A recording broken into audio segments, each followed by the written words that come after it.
आसामनि साबा लाइमोना UPSC आनजाद उथ्रिसारदों। UPSC आनजादनि रिजाल्ट फोसावबाय। देग्लाय गासै सा 1016 बिजाथिफोरा UPSC आनजाद उथ्रिसार जानो हादों।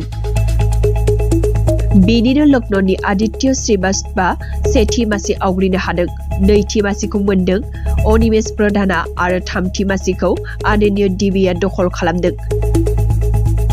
मख'नो गोनांदि देग्लायनि UPSC आनजादाव आसामनि साबाल' लाइमोनफोरा उथ्रिसार जानो हादों। आसामनि बै साबा लाइमोनफोरा जादों अभिज्ञान हाजरिका, रिकी लहकर प्रधान, ईश्वरी डेका, बास्तव शइकिया आरो कौलल्य हाजरिका। अभिज्ञान हाजरिकाया 172 रेंक मोननो हादों। रिकी लहकर प्रधाना 230 रेंक मोननो हादों।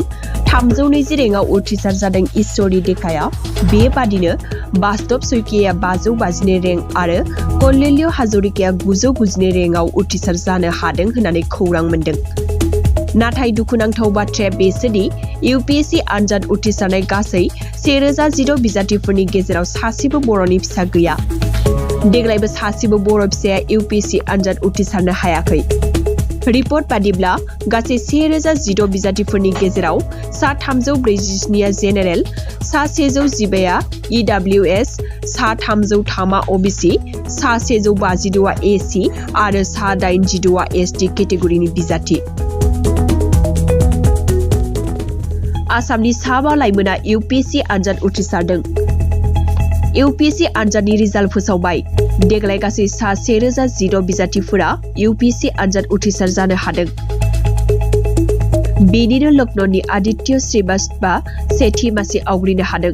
नैथि मासिखौ मोनदों अनिमेष प्रधाना आरो थामथि मासिखौ आनन्य देवीआ दखल खालामदों। मख'नो गोनांदि देग्लायनि UPSC आनजादाव आसामनि साबाल' लाइमोनफोरा उथ्रिसार जानो हादों। आसामनि बै साबा लाइमोनफोरा जादों अभिज्ञान हाजरिका, रिकी लहकर प्रधान, ईश्वरी डेका, बास्तव शइकिया आरो कौलल्य हाजरिका।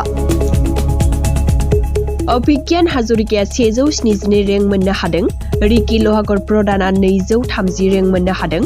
320 रेंकआव उथ्रिसार जादों ईश्वरी डेकाया। बेबादिनो बास्तव शइकियाया 552 रेंक आरो कौलल्य हाजरिकाया 990 रेंकआव उथ्रिसार जानो हादों होननानै खौरां मोनदों। नाथाय दुखुनांथाव बाथ्राया बेसोदि UPSC आनजाद उथ्रिसारनाय गासै 1016 बिजाथिफोरनि गेजेराव सासेबो बर'नि फिसा गैया। देग्लायबो सासेबो बर' फिसाया UPSC आनजाद उथ्रिसारनो हायाखै। रिपर्ट बादिब्ला गासै 1016 बिजाथिफोरनि गेजेराव सा 347आ जेनेरेल, सा 115आ EWS, सा 303आ OBC, सा 156आ AC आरो सा 86आ ST केटेगरिनि बिजाथि।